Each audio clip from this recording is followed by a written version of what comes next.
They do it the right way. They do it the hard way, and they make you try to earn it at the end of the game. So we know this will be one of those physical battles. We got to play smart, take care of the football, and be very efficient. But he's always run a good program, and we know we get our hands full. Questions? I ain't never lost, never in my life. What up, though, YouTube world? It's your man, BDB. You're tuned in to the NevaLoss pod, man. Hey, listen, today we got to talk about my Detroit Lions. They going to play against them Pittsburgh Steelers, man. We got to stomp them out. Man, as usual.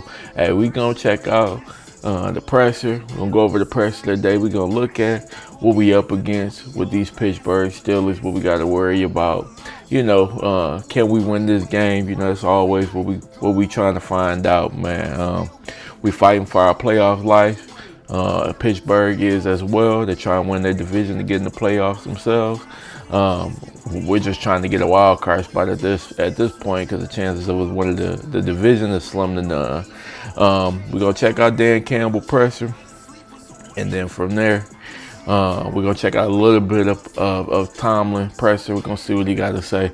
And then we're going to go over whether or not the Detroit Lions are going to win this game. And I give y'all my predictions.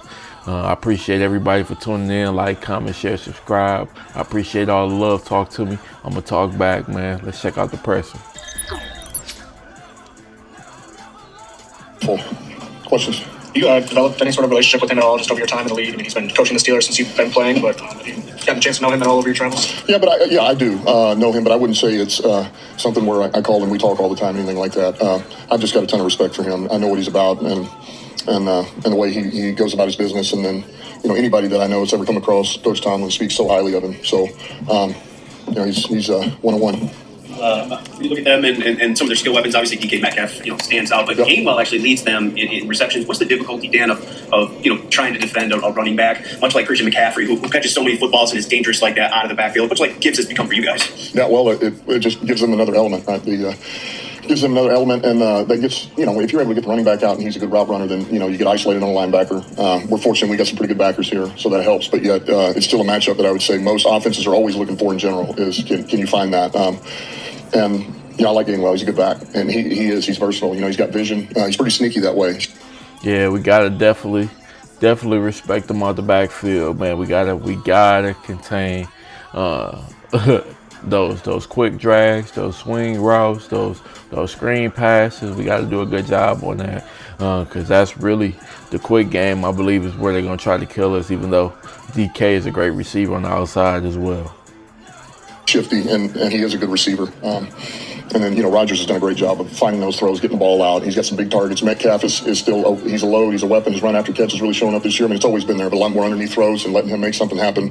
They got 3 tight ends over there that can block and run. And, Arthur Smith's doing a hell of a job. He's running his system, and it fits what they're about. It fits what they do. Unlocked the deep ball a little bit there against the Rams, better than you had the past several weeks. I'm just wondering how much of that was schematic to the opponent, or do you think maybe you got something sustainable you can build off of from that performance? A lot of that was opponent, It was we were going to be able to get some opportunities with what they do, and we hit at the right time. Goff saw it, felt that J-Mo was outstanding. So was Saint down in the red zone. It all worked, lined up really well, and those guys really executed at a high level. So it was everything working the way that you want it to work. That was good. Doesn't mean that those are not, that you don't want them to show up again, but it was kind of the perfect, perfect situation. It's about one of your running backs, David Montgomery, just kind of his, how he's handling his reduced role of sorts, I guess, especially last week, and maybe the challenges of getting him more involved, given how good Jameer is. Hey, before Dan answer, this is a continued gripe of mine, man. I'm gonna keep shouting it from the rooftop. We gotta get Montgomery more involved. Just for nothing else, we gotta play this shit like we know we're going to the playoffs. If for nothing else, it's to make sure that Gibbs do not get hurt when we get into the playoffs, because we're using them a ton in passing, a ton in running. We giving them 20 carries, and we still, giving them damn near 10 catches. We giving them a hell of targets in the pass game as well. Meanwhile, Montgomery might get 1 or 2 catches, and he's getting 7 or less carries every game, man. And it's not as if he's not being productive with what he's getting, man. He's got a touchdown over the last couple games. Like, we gotta just allow Montgomery to, if nothing else, just give Gibb a break, man. I'm like, I know we down a lot of weapons. We can use Gibbs. I know Campbell wants. Gamble, that sounds about right.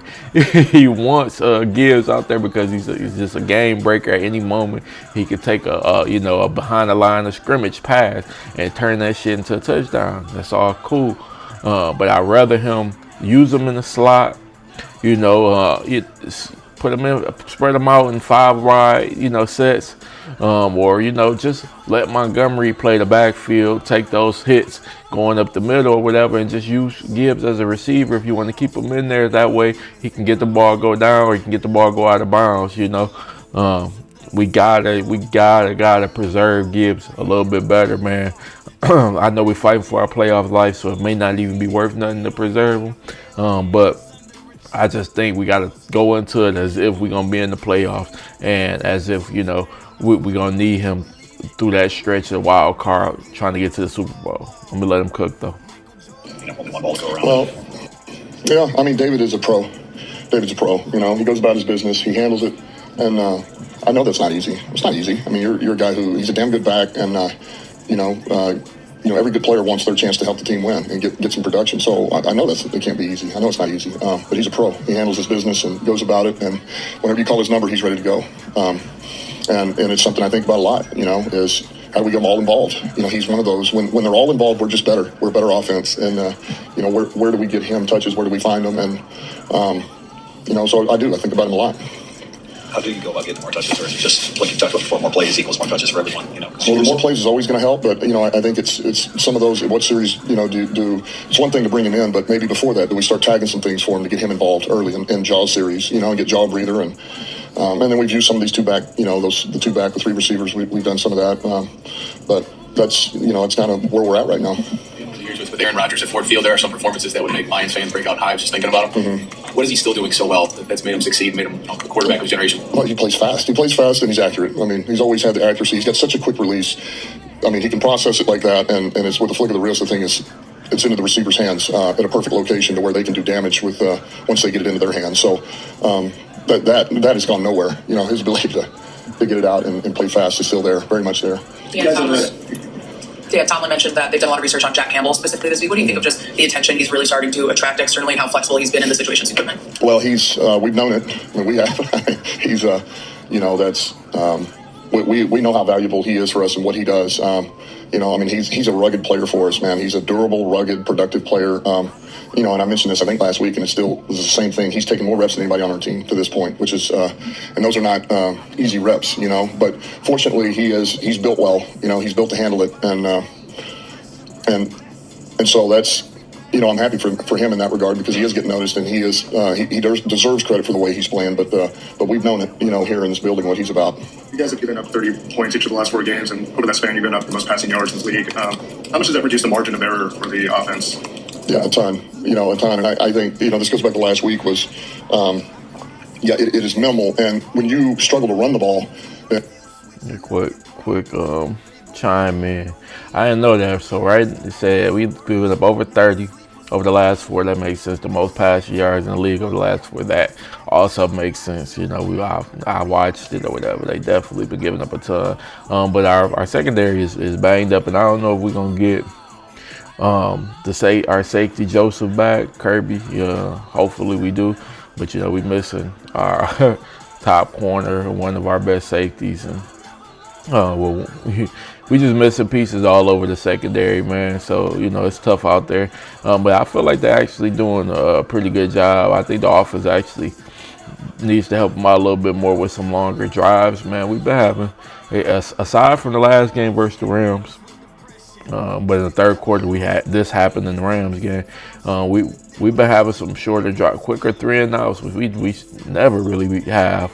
The Rams game, the third quarter that happened a lot. But aside from the third quarter, we was having some decent drives. But we just got to put some drives together, man. Get a defensive break, man. Give them an opportunity to, to rest up because they're banged up all over, man.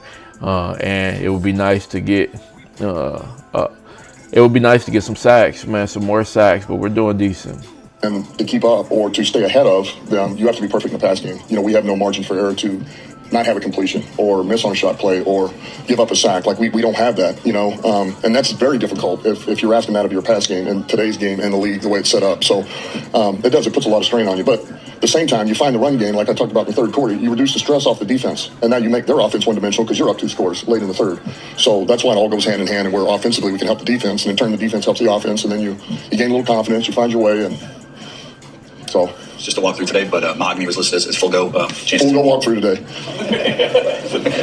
The chances he can be back this week, and what sort of lift can he give you when he? Yeah, we're hopeful. We'll know a lot more tomorrow. I know by last week, certainly, it was okay. That looked pretty good, but also knew he. Man, it'd be great to get Mahogany back. We need some help. We need some help on that line. Go ahead. He wasn't ready. So, we're hopeful. I don't. It's a good question. I'm hoping it looks pretty good. I hope he feels good, but we'll know more really by Friday. So full speed tomorrow. On Friday he'll go through, and then we'll see if he can go. The 13 personnel going into last week was going to be the thing.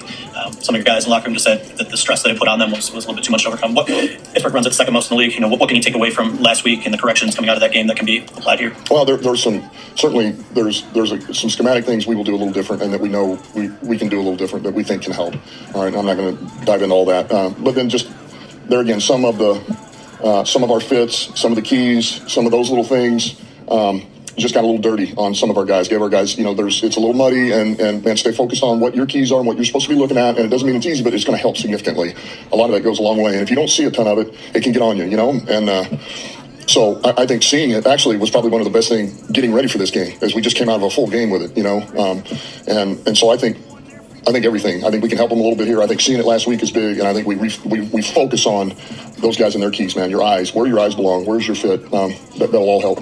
You've had some health stuff at left guard, maybe disrupting continuity in the back half of the year. But how do you feel like that's been progressing over the last 6-7 weeks or so? Just at the left guard.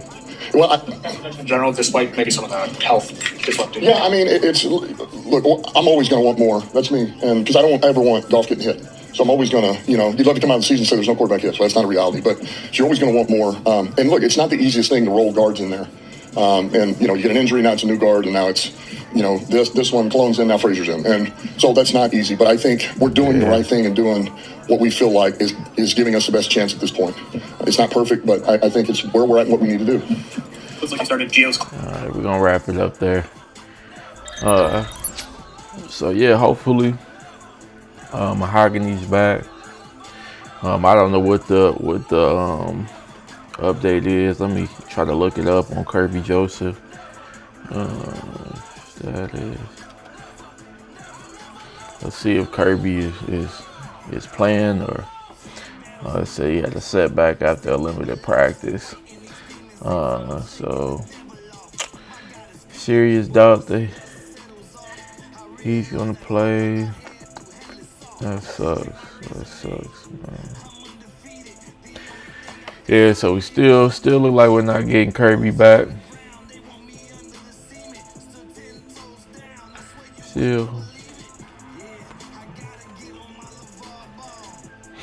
Yeah, it still looks like we're not getting Kirby back. I'm gonna check out Tomlin. Let's see what Coach Tomlin had to say in his presser.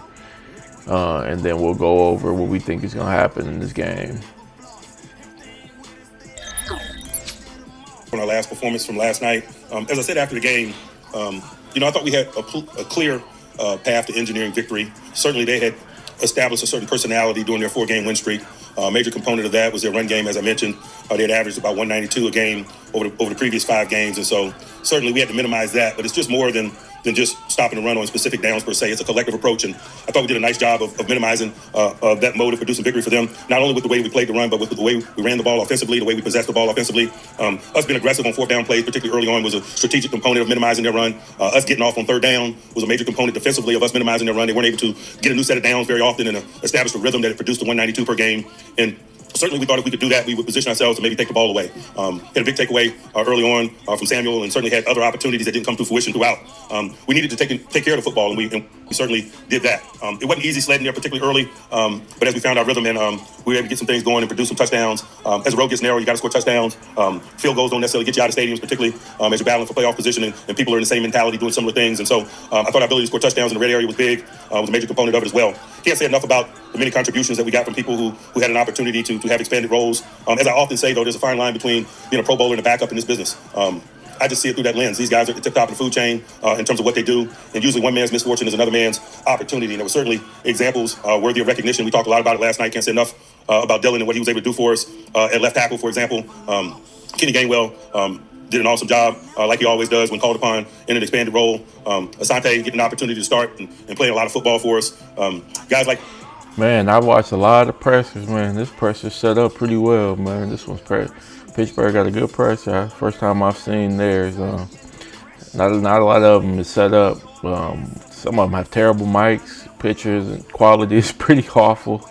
None of them show highlights, so yeah, it's interesting. Herbig, although he's been called upon a lot in the past and certainly has delivered.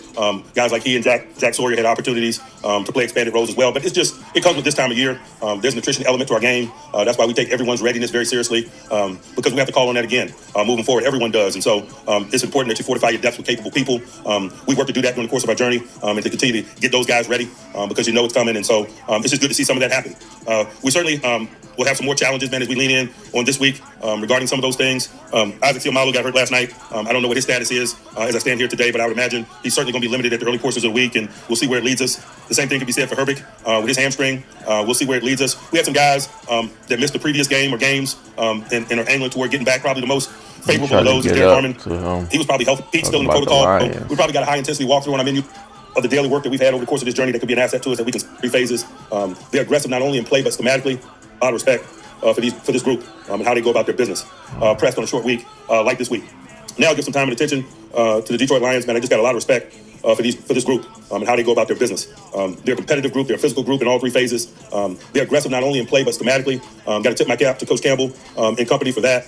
You see their personality on tape. I'll start first on defense. They've certainly absorbed a lot of attrition in recent weeks, particularly in the secondary, first at corner and then more recently at safety. But they've also done some things in terms of acquiring talent to help fortify those depths, some NFL players, some veterans. Much like we went out and acquired Pep and Doug and others, Asante, that have helped us out. More recently, they've acquired KZ, a former Steeler, that I'm sure is chopping at the bit to be a contributor to them. Arthur Millette, also a former Steeler. And so what they put on tape and who they played on tape in recent weeks might not necessarily be who they play in this game. And so we got a lot of respect for that. They're aggressive schematically. They play a lot of man-to-man. They get after you with a variety of blitz packages and so forth. Can't say enough about their linebacker tandem. Very versatile. They play in all circumstances.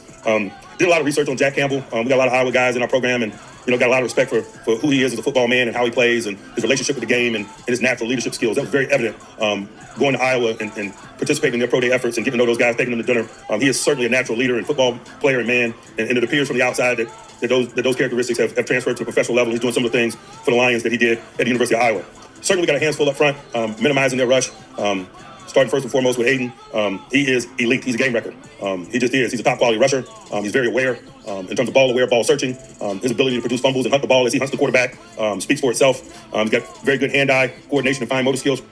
Damn, the fact that it don't seem like Tomlin taking questions.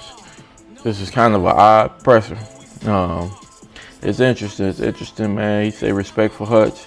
Campbell, we showed Campbell some respect. We talked about that. Yeah, obviously he respects the offense. It's kind of hard to find spots to chime in and ask them questions, but we're going to listen to a little bit more then I just give out my predictions on the game. For a big man, that was on display in his interception of that screen last week. But he's not a one-man gang. Muhammad is having a breakout year for him as a rushman. Davenport, obviously, is a former first-rounder in New Orleans Saints, is also a component of their collective. They got DJ Reader up front, a veteran run stopper, and so certainly they have a bunch of capable men, and I'm sure they're going to be chopping at the bit to get back on the winning track this week, and we just got respect for that as competitors. On the offensive side of the ball, man, they take very good care of the football. And it starts first with Goff. I think he's only thrown 5 interceptions on the season. And you couple that with his quick decision-making. He's got to have one of the top times to throw in football. He makes good and quick decisions. He certainly has some capable eligibles to distribute the ball to.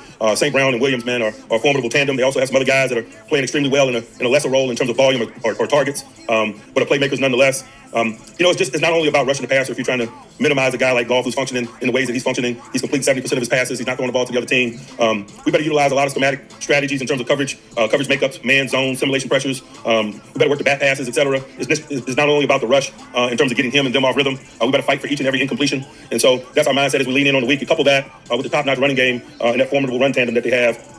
We got a big week for us in terms of preparing for those guys. In terms of their running game, can't say enough about the demeanor of their collective. Certainly, I know their offensive line coach and run game coordinator, Hank Fraley, and I remember him as a player. They play as a collective the way he played. He has built that unit in his image. It is a gritty group. They finish. They take pride in terms of winning the line of scrimmage and waging the war of attrition in the run game. And so we'll be challenged in a big way in that regard. But again, it's December. The road's getting narrow, such is life in the big show, man. And we're all happy, obviously, to be a proponent of that. But we'll narrow our focus, man, and understand that we pay respect for this big game by living these moments day to day and having great days. It started for us early this morning or late last night, depending on your perspective as a staff. And it'll continue with the guys as they get into the building tomorrow in an effort to move forward towards Sunday. I'll pause and open up for questions. Like you mentioned that this time of year, games like this are wide. All right. So respect. It look like he takes questions after he gives us a long soliloquy of what's going on. Yeah, it's cool, man. Yeah, now we're gonna end that one there, man. So Pittsburgh Steelers, man, versus my Detroit Lions. We'll be dealing with. We got Aaron Rodgers. You know, he used to be a bit of a nightmare for us once upon a time, man, but he old as hell now. He still makes some plays. He still can make some plays. But do I think that he's going to light it up versus us? No. Not at all. Not at all, man. Not at all. But, you know, he still make, again, like as they say, quick decisions, fast decisions. He still got some arm strength. He can still hit the deep ball. You know. He's going to try his best. He knows us well to try to pick us apart. But at the end of the day, I think we're going to beat them pretty handily. I think we're going to beat them pretty handily, man.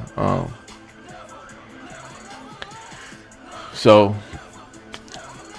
basically, yeah, y'all already hear my prediction, man. Detroit Lions, Pittsburgh Steelers. Can we win this game, man? Yeah, I think we smash them, man. I think it's a 42-24 victory for the Detroit Lions. I think we just got too much talent for this team. And as good as they are, we're gonna pull up some of their stats, man. They're just middle of the pack and everything. Their defense isn't great at all. But even on offense, they're not lighting it up in any category, man. Let's start with the offense. I'll show y'all where they're ranked. So right here, pass yards per game. Pittsburgh is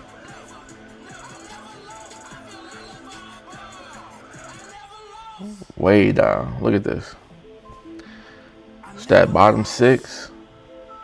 Bottom six in the league, pass yards per game. It's cool. Let's go. Oh, no, that's total yards. I'm sorry, total yards per game. Pass yards per game. Pittsburgh is...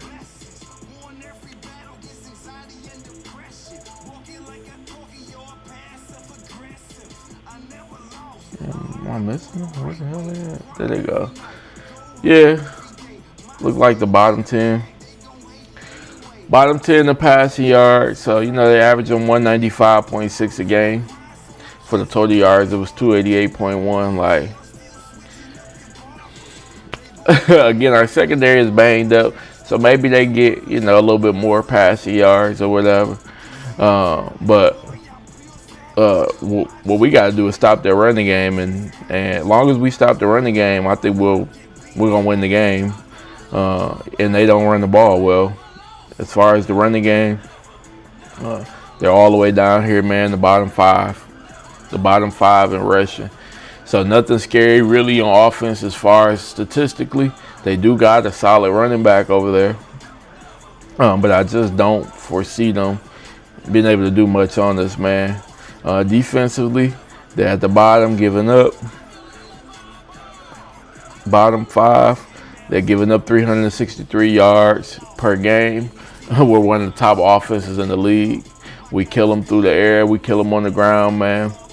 They're giving up 242 passing yards per game. Let's see where that ranks. 242. You're talking about, again, bottom six in passing yards per game. They give up 120 rushing yards per game. 120 rushing yards per game is a little, you know, that's better than the pass, and then the middle of the pack. Look like the bottom 15, but closer to the middle of the pack, which is cool. And then points per game, which is the big indicator. They're doing well in points per game. Like, they're giving up yards, but they're not allowing touchdowns. They're giving up 23.3 points per game, which, you know, again, solid. That is solid. The rest of it, I can't lie. We need a game like this. We need a game like this to get our offense back, because we got Minnesota, and then we got Chicago. And that Chicago game is setting up to be the game of the year for us, man. The game of the year for us. Offensively, just to show y'all where we rank, man. Total offense, obviously, we're top 4. Passing yards, top 3. Rushing yards, top 4. Top 5. So, listen, everything that they struggle in is our specialty, man. We gonna cook up points. We probably top 3 in points, man. So we gonna cook up. This should be an easy victory. I'm not worried about Pittsburgh at all, man. Even though they're fighting for their playoff lives, we don't lose back-to-back games. We're also fighting for our playoff lives even more so than them. So this should be an easy win, man. We're gonna dominate Pittsburgh, and then the rivalry games against Minnesota and Chicago, those are gonna be huge for us. As far as us getting into the playoffs, we're going to need some help along the way. But I think the schedules for Chicago, the schedules for San Francisco, even Carolina Panthers, it all favors us, man, and what we can possibly, and our chances of getting into the playoffs, man. So, hey, I see it as us winning these next 2 games pretty handily, and then having a tough game versus Chicago to determine whether or not we get in or out, which I feel like we're going to win that game as well. Because we lost that game versus the Rams, we don't control our own destiny, so we going to need some help. But I think the schedule, guys, is going to give us some help, man. Hey, I appreciate everybody for tuning in. BDB, NevaLoss Pod, man. Hey, I appreciate all the love. Talk to me. I'll talk back in the comments. Like, share. Again, comment, and subscribe, man. Y'all have a good one. I'm pure savage, macho man, boy, y'all just average. I grind hard work and beat talent. I feel like LeVar Ball. I never lost. Never lost. Never, lost. I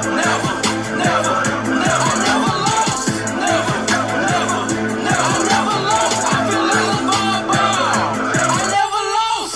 Never lost.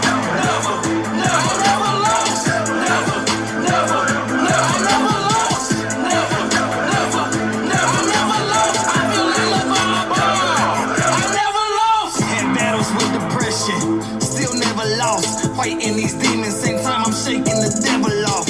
My God is good, but once the dust settles off, I realize that hard walk I had through hell is soft. Just check my resume, I'm undefeated. The only thing I failed in is underachieving. Rose from